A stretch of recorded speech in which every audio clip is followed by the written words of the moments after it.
ಲೂಕನು ಬರೆದ ಸುವಾರ್ತೆ ಅಧ್ಯಾಯ 14.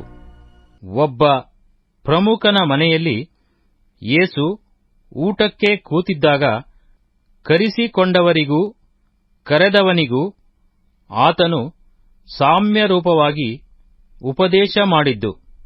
ಆತನು ಸಬ್ಬತ್ ದಿನದಲ್ಲಿ ಫರಿಸಾಯರ ಮುಖ್ಯಸ್ಥರಲ್ಲಿ ಒಬ್ಬನ ಮನೆಗೆ ಊಟಕ್ಕೆ ಹೋದಾಗ ಅವರು ಆತನನ್ನು ಹೊಂಚಿ ನೋಡುತ್ತಿದ್ದರು.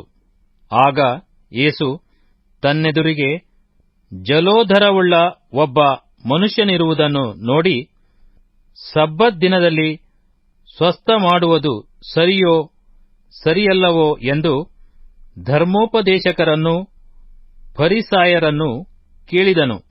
ಅವರು ಸುಮ್ಮನೇ ಇರಲು ಆತನು ಅವನ ಕೈ ಹಿಡಿದು ಅವನಿಗೆ ವಾಸಿ ಮಾಡಿ ಕಳುಹಿಸಿ, ನಿಮ್ಮಲ್ಲಿ ಯಾವನೊಬ್ಬನ ಮಗನಾಗಲಿ ಎತ್ತಾಗಲಿ ಬಾವಿಯಲ್ಲಿ ಬಿದ್ದರೆ ಅವನು ತಡ ಮಾಡದೆ ಸಬ್ಬತ್ ದಿನದಲ್ಲಾದರೂ ಮೇಲಕ್ಕೆ ತೆಗೆಯುವುದಿಲ್ಲವೇ ಎಂದು ಅವರನ್ನು ಕೇಳಿದನು.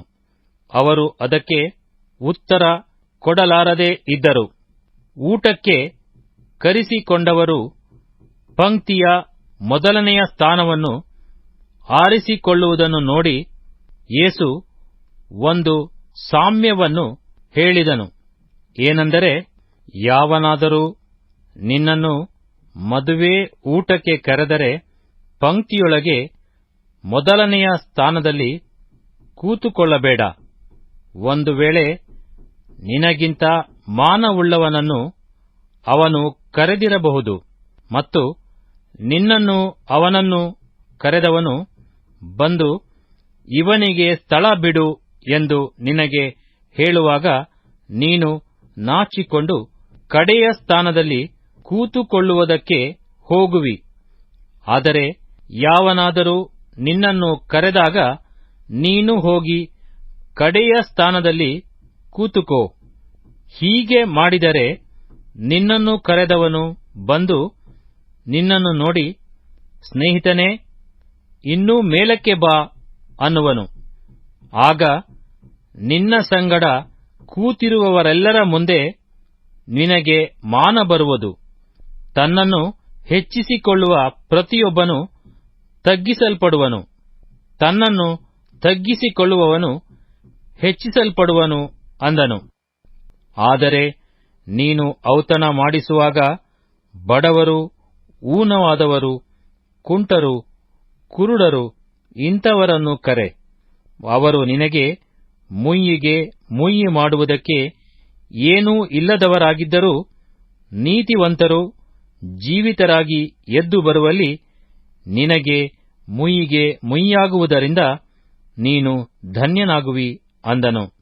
ಊಟಕ್ಕೆ ಕೂತವರಲ್ಲಿ ಒಬ್ಬನು ಈ ಮಾತುಗಳನ್ನು ಕೇಳಿ, ದೇವರ ರಾಜ್ಯದಲ್ಲಿ ಊಟ ಮಾಡುವವನೇ ಧನ್ಯನು ಎಂದು ಹೇಳಲು, ಯೇಸು ಅವನಿಗೆ ಹೇಳಿದ್ದೇನೆಂದರೆ, ಒಬ್ಬನೊಬ್ಬ ಮನುಷ್ಯನು ದೊಡ್ಡ ಅಡಿಗೆ ಮಾಡಿಸಿ ಅನೇಕರಿಗೆ ಊಟಕ್ಕೆ ಹೇಳಿಸಿದನು.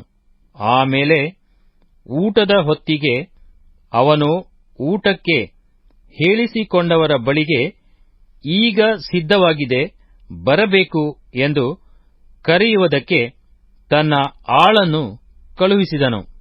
ಆದರೆ ಅವರೆಲ್ಲರೂ ಕ್ಷಮಿಸಬೇಕೆಂದು ಒಂದೇ ಮನಸ್ಸಿನಿಂದ ಹೇಳುವುದಕ್ಕೆ ತೊಡಗಿದರು.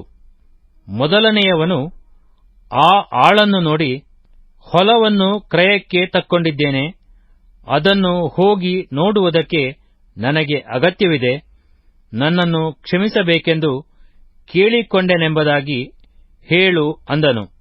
ಮತ್ತೊಬ್ಬನು, ನಾನು 5 ಜೋಡಿ ಎತ್ತುಗಳನ್ನು ತಕ್ಕೊಂಡಿದ್ದೇನೆ, ಅವುಗಳನ್ನು ಪರೀಕ್ಷಿಸುವುದಕ್ಕೆ ಹೋಗುತ್ತೇನೆ, ನನ್ನನ್ನು ಕ್ಷಮಿಸಬೇಕೆಂದು ಕೇಳಿಕೊಂಡೆನೆಂಬುದಾಗಿ ಹೇಳು ಅಂದನು.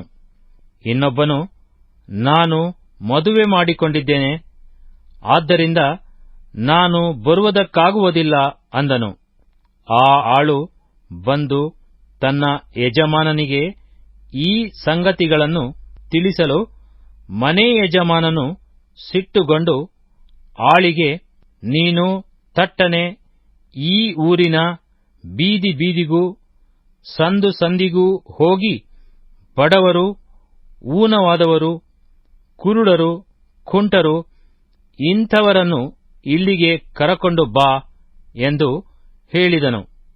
ಬಳಿಕ ಆ ಆಳು, ಅಯ್ಯ, ನೀನು ಅಪ್ಪಣೆ ಕೊಟ್ಟಂತೆ ಮಾಡಿದ್ದಾಯಿತು, ಆದರೂ ಇನ್ನೂ ಸ್ಥಳವದೆ ಅಂದನು. ಆಗ ಆ ಯಜಮಾನನು ತನ್ನ ಆಳಿಗೆ ಹೇಳಿದ್ದು, ನೀನು ಹಾದಿಗಳಿಗೆ ಬೇಲಿಗಳ ಬಳಿಗೂ ಹೋಗಿ ಅಲ್ಲಿ ಸಿಕ್ಕಿದವರನ್ನು ಬಲವಂತ ಮಾಡಿ ಒಳಕ್ಕೆ ಕರಕೊಂಡು ಬಾ. ನನ್ನ ಮನೆ ತುಂಬಲಿ, ಆದರೆ ಊಟಕ್ಕೆ ಹೇಳಿಸಿಕೊಂಡವರಲ್ಲಿ ಒಬ್ಬನಾದರೂ ನಾನು ಮಾಡಿಸಿದ ಅಡಿಗೆಯ ಸವಿಯನ್ನು ನೋಡಬಾರದು ಎಂದು ನಿಮಗೆ ಹೇಳುತ್ತೇನೆ ಅಂದನು. ಯೇಸು, ತನ್ನನ್ನು ಅನುಸರಿಸುವವರು ತಕ್ಕ ಆಲೋಚನೆ ಮಾಡಿಕೊಂಡು ಬರಬೇಕೆಂದು ಸಾಮ್ಯ ರೂಪವಾಗಿ ಉಪದೇಶಿಸಿದ್ದು.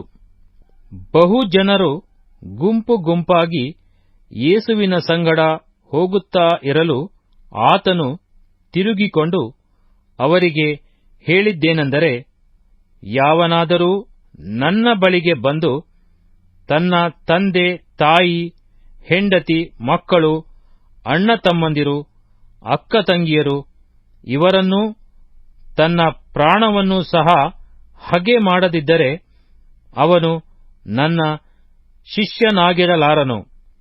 ಯಾವನಾದರೂ ತನ್ನ ಶಿಲುಬೆಯನ್ನು ಹೊತ್ತುಕೊಂಡು ನನ್ನ ಹಿಂದೆ ಬಂದ ಹೊರತು ಅವನು ನನ್ನ ಶಿಷ್ಯನಾಗಿರಲಾರನು. ನಿಮ್ಮಲ್ಲಿ ಯಾವನಾದರೂ ಒಂದು ಬುರುಜನ್ನು ಕಟ್ಟಿಸಬೇಕೆಂದು ಯೋಚಿಸಿದರೆ ಅವನು ಮೊದಲು ಕೂತುಕೊಂಡು ಅದಕ್ಕೆ ಎಷ್ಟು ಖರ್ಚು ಹಿಡಿದೀತು, ಅದನ್ನು ತೀರಿಸುವುದಕ್ಕೆ ಸಾಕಾಗುವಷ್ಟು ಹಣ ನನ್ನಲ್ಲಿ ಉಂಟೋ ಎಂದು ಲೆಕ್ಕ ಮಾಡುವುದಿಲ್ಲವೇ? ಹೀಗೆ ಲೆಕ್ಕ ಮಾಡದೆ ಅದಕ್ಕೆ ಅಸ್ತಿವಾರ ಹಾಕಿದ ಮೇಲೆ ಆ ಕೆಲಸವನ್ನು ಪೂರೈಸಲಾರದೆ ಹೋದರೆ ನೋಡುವವರೆಲ್ಲರೂ, ಈ ಮನುಷ್ಯನು ಕಟ್ಟಿಸುವುದಕ್ಕಂತೂ ತೊಡಗಿದನು, ಕೆಲಸ ಪೂರೈಸಲಾರದೆ ಹೋದನು ಎಂದು ಅವನನ್ನು ಹಾಸ್ಯ ಮಾಡಾರು. ಇಲ್ಲವೇ ಯಾವ ಅರಸನಾದರೂ ಮತ್ತೊಬ್ಬ ಅರಸನ ಸಂಗಡ ಯುದ್ಧ ಮಾಡುವುದಕ್ಕೆ ಹೋಗುವಾಗ ತನ್ನ ಮೇಲೆ 20,000 ದಂಡು ತೆಗೆದುಕೊಂಡು ಬರುವವನನ್ನು ತಾನು 10,000 ದಂಡಿನಿಂದ ಎದುರಿಸುವುದಕ್ಕೆ ಶಕ್ತನಾಗುವೆನೋ ಇಲ್ಲವೋ ಎಂದು ಕೂತುಕೊಂಡು ಆಲೋಚಿಸುವುದಿಲ್ಲವೇ? ತಾನು ಶಕ್ತನಲ್ಲದಿದ್ದರೆ ಬರುವ ಅರಸನು ಇನ್ನೂ ದೂರದಲ್ಲಿರುವಾಗಲೇ ರಾಯಭಾರಿಗಳನ್ನು ಕಳುಹಿಸಿ ಸಂಧಾನಕ್ಕೆ ಒಪ್ಪಂದವನ್ನು ಕೇಳಿಕೊಳ್ಳುವನು. ಹಾಗೆಯೇ ನಿಮ್ಮಲ್ಲಿ ಯಾವನೇ ಆಗಲಿ ತನಗಿರುವುದನ್ನೆಲ್ಲ ಬಿಟ್ಟು ಬಿಡದೆ ಹೋದರೆ ಅವನು ನನ್ನ ಶಿಷ್ಯನಾಗಿರಲಾರನು.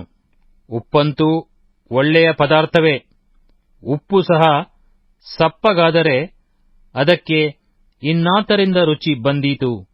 ಅದು ಭೂಮಿಗಾದರೂ ತಿಪ್ಪೆಗಾದರೂ ಉಪಯೋಗವಲ್ಲ, ಅದನ್ನು ಹೊರಗೆ ಬಿಸಾಡುತ್ತಾರೆ. ಕೇಳುವುದಕ್ಕೆ ಕಿವಿಯುಳ್ಳವನು ಕೇಳಲಿ ಅಂದನು.